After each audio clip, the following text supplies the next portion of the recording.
Uh, Not to like tell someone else's story, but it's my sister, so I'm going to do it. So you remember my oldest sister, Suzanne, right? She went to school at the church, a little private school we had there, and she, would experience it there. One guy, I can't remember which one it was, and I don't want to say names out here anyway.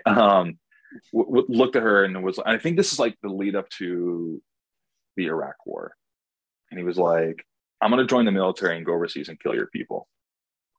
And it's like, first of all, they're not invading Palestine. So like, no, you're not, but also, right. Like, but it doesn't matter. Arabs is just, we're all lumped into one, group.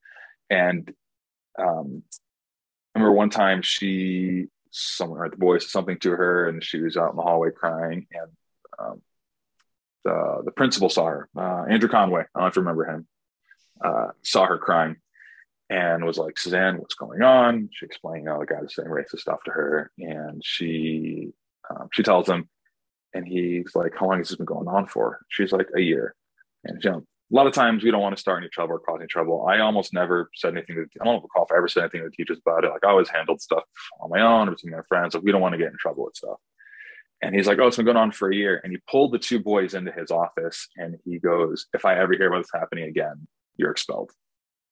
Like not detention, not suspended. I am kicking you out of my school because I'm not dealing with that." So I like that story because one, right, it's like another example of the stuff they went through, but two, it also shows, hey man, if you're someone within a position of privilege, of power, right, that's good allyship.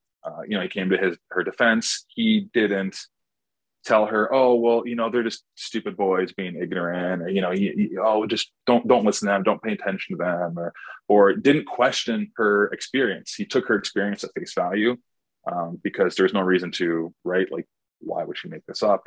Catches her crying, and did something about it right there and right then. And so I really, those moments don't go unnoticed.